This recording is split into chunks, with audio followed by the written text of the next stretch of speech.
Hi,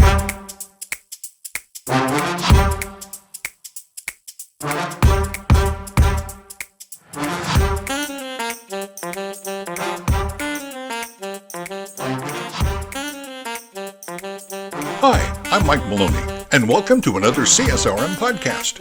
Our mission is to equip and empower local churches to reach those far from Jesus through sports, recreation, and fitness outreach ministry. Today's episode is being hosted by Dr. Greg Linville. Welcome back. CSRM Podcast here today, and we again are joined by Dr. Roberta Wilburn. And Dr. Roberta has been a passionate person in the universities and in her churches. You've heard all about that in the previous two. Please go back and listen or watch those. I think there's some things there that will be very helpful to you as you're considering your sports ministry. And we're getting into some of the meat of how we can do this to help to bring people together.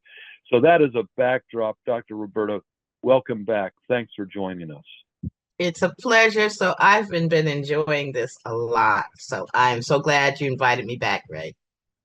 Absolutely.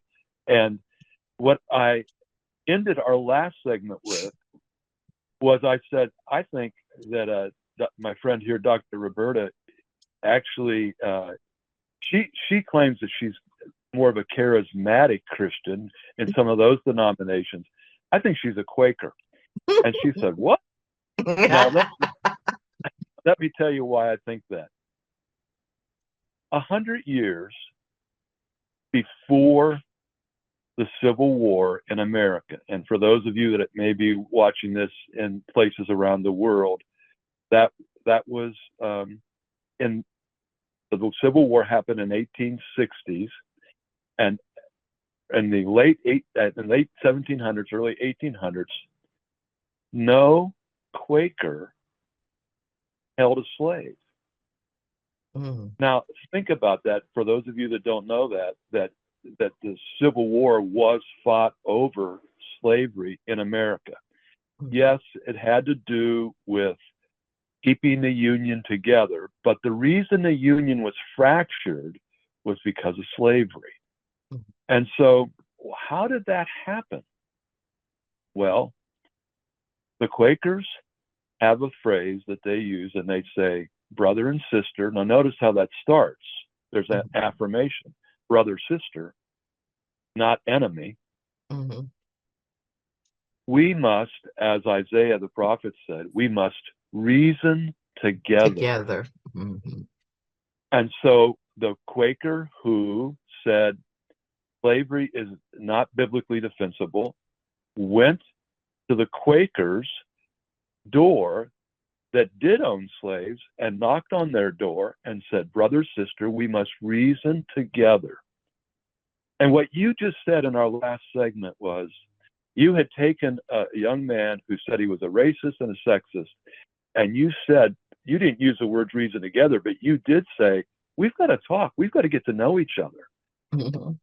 And what you did for that young man was extend to him 1 John about extending love to him. Mm-hmm. But I also think, and I don't know you well, but I think this would be true about you, is that you are open to truth. Yes. Now, I need to take a step aside just for a second to help explain this. At one time in my life, I was an absolute, complete pacifist. I am not today. I still lean towards pacifism, but I'm not an absolute pacifist. Now, I was either a heretic then or a heretic now. Okay? And I claim that we're all heretics at some point. But unless I am open to hearing from someone who maybe has a diverse opinion, a different opinion than me, God may not ever be able to change my theology to be more of his theology more than my own. Exactly. And so the Quaker now, the Quaker would go and say, brother, sister, we must reason together. I must hear why you think it is biblically defensible to own slaves. Because if you are correct, and that is true, then I need to change my theology. But I must tell you that the reason I'm here is because I do not think that it is biblically defensible. And so I will also ask you to then listen to me. And this, to me, is what you personally exemplified with this young man, and what I believe your heart is. So, are you a Quaker? I think so. Yes, I definitely, that is a part of my philosophy for sure. And that's a part of how I interact with people.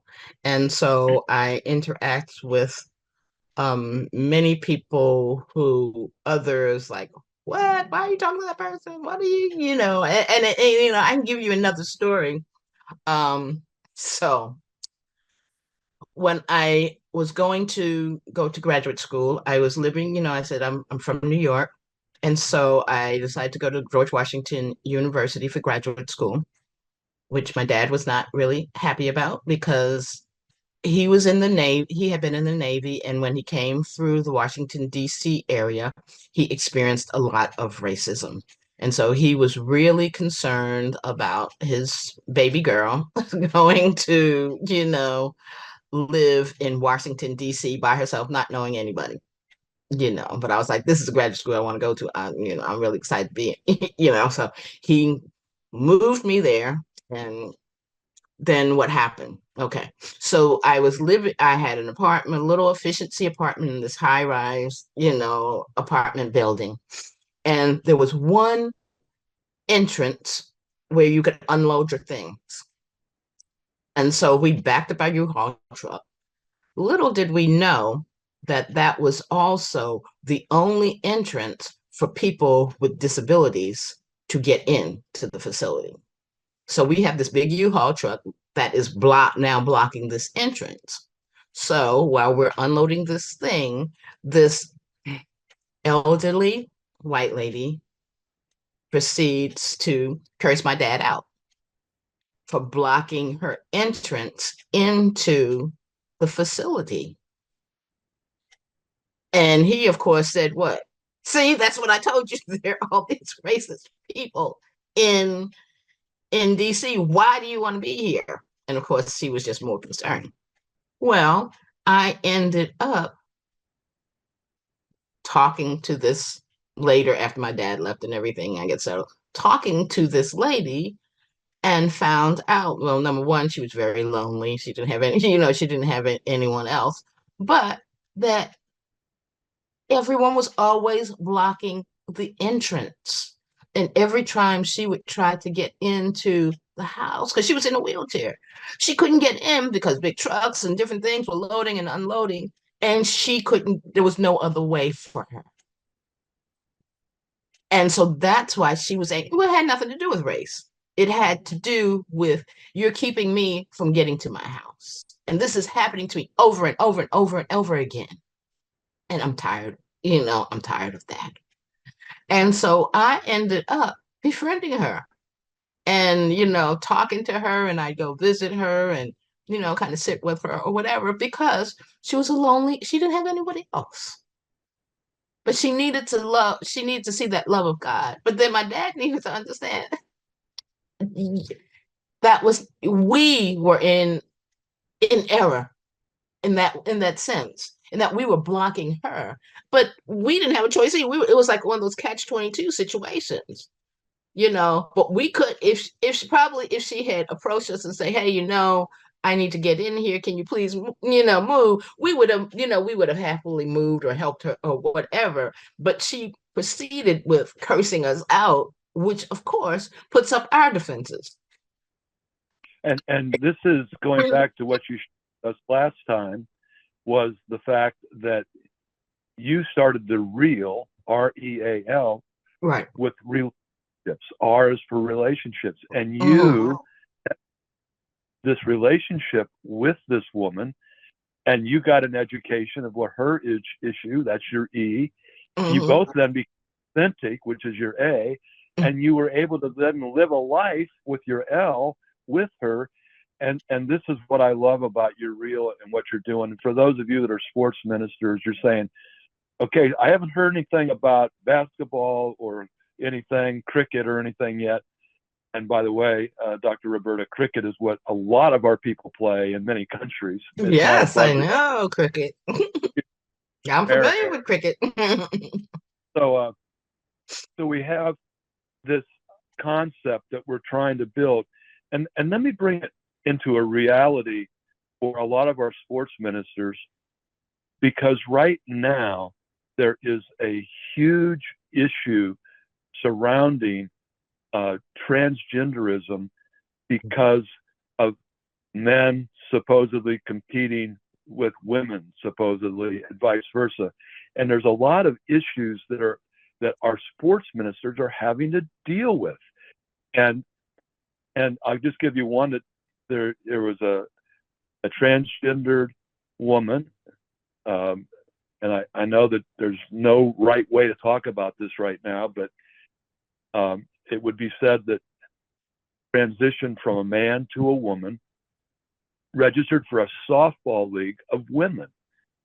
And then the woman who played third base on the other team ends up with no teeth because she had never seen a ball hit that hard before. And these are the kind of issues that our sports ministers are dealing with. And yes, now this is one of those areas that we may have a difference theologically, but the pragmatics of it are very real, and nobody, including that transgendered person, felt good about that person losing the teeth. Right. And so we have these issues, and what I think you're bringing to our people is, rather than pointing fingers and condemning and running to judgments initially, to try to start rebuilding relationships and becoming educated about various things so that there can be an authentic lifelong relationship. And I'd pick up on any of that, but this is where a lot of our sports ministers are finding this really difficult to exist right now. It is really difficult. And I mean, and I've even just seen and as I said, in the university setting with the athletics department. So I also worked with Title IX and a deputy Title IX coordinator trying to, deal with those issues. And, so many times I saw women athletes who were treated differently, who did not have the same opportunity as the male athletes. And to the point where, I mean, there was even, I know a young lady who left the university because of how she was treated in the athletics department. And so I think, and we understand winning, and that's part of it. But we also have to understand people, and that there may be someone who does not live up to your expectations, but how do you respect them? How do you still give them dignity? And how do you also make it possible for them to feel good about themselves, even though you may have to say, you know what? Tennis is not your thing. Like, tennis is not my thing. I was trying to learn tennis, not my thing. But I don't need to be made to feel less than. And too often in athletics, we make our participants who don't live up to the same standards or don't have the same physical or gender capabilities to feel unworthy. And God says that we're all worthy and we're all beautiful in his sight. But we have to find out where we fit within the body of Christ and how to best use our gifts. But I think as ministers, and we're all called to be ministers of reconciliation. So everyone's a minister. Like people, I don't want to say, I'm not myself. No, that does not mean you're standing up and just sharing the gospel. That's right. That we have to be sensitive. As I said before, Imago Dei. We are all created in God's image. And so therefore, you should not be putting down another God bearer because we are all bearing God's image. And Isn't if that we beautiful? begin to look at each other as a God bearer, then we will be more sensitive in how we treat people. I love that. And I feel like you've been reading some of our books in our series because we talk about Imago Dei and how that is the foundation for so much of what we do. And you would really enjoy meeting our executive director, Dr. Vicki Byler. She's the one that wrote the book, Barriers to Belonging. And she was a collegiate athlete, coach, athletic director, and on and on. And I think she would affirm rather, some of your what you've just suggested has happened to women in general, and in specific. Again, we're kind of coming to the end of our next segment here, but I just want to tell you that how much I appreciate what you're doing, and your spirit really does come through.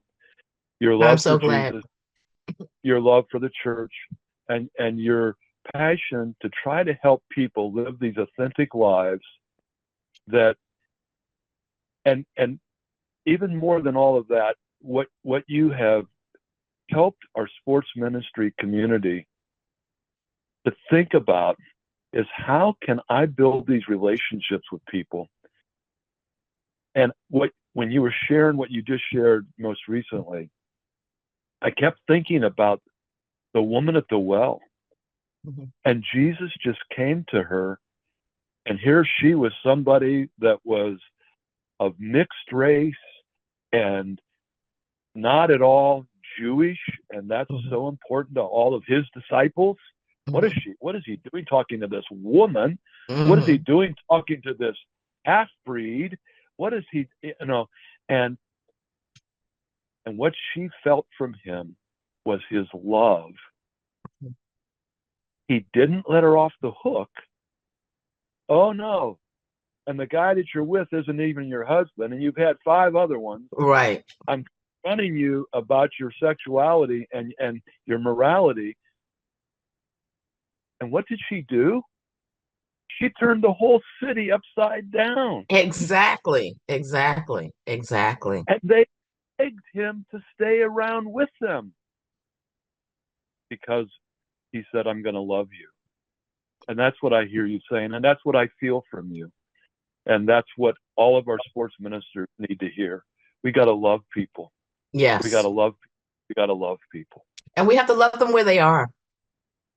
We have to love them where we are, and we cannot have the untouchables, because if we don't touch them, who will? And in reality, we're the untouchables. Yeah. Oh, this has been so good. It's been so rich. And again, that's what would be coming up on the screen if you're watching this, is some ways to be in contact with Dr. Roberta and find out more about these things.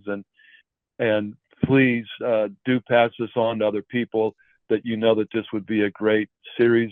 This is the third of 3 that we've recorded with Dr. Roberta. And I think it is a very powerful message for those of us that are trying to reach those people who are far from Jesus, far from the church. And this is a very strong philosophy built on a very strong theology that gives us great methodology. So that's all part of what we call our three-tier paradigm. Our three-tier paradigm that helps us think well, organize well, and act well. So any last words, Dr. Roberta? Love people. Love God's people. That's what we're called to do. And realize that we need each other. Absolutely. Again, thank you for taking this time. I know you've taken a good part of your day to be with us to this recording, and I thank you. And may God richly bless you.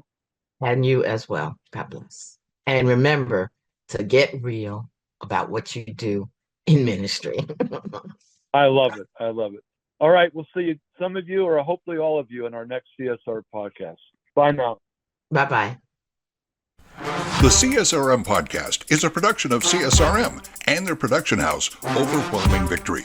Dr. Greg Linville is the executive producer, and Scott Stedman is the associate producer and editor. To learn more about CSRM, visit csrm.org. For more information about Overwhelming Victory, visit overwhelmingvictory.org. The CSRM Podcast is the flagship member of the podcast network, Overwhelming Victory Radio. For more information on Overwhelming Victory Radio or to listen to our partner podcasts, visit overwhelmingvictory.org/OV Radio. For the CSRM Podcast, I'm Mike Maloney, wishing you a very blessed day.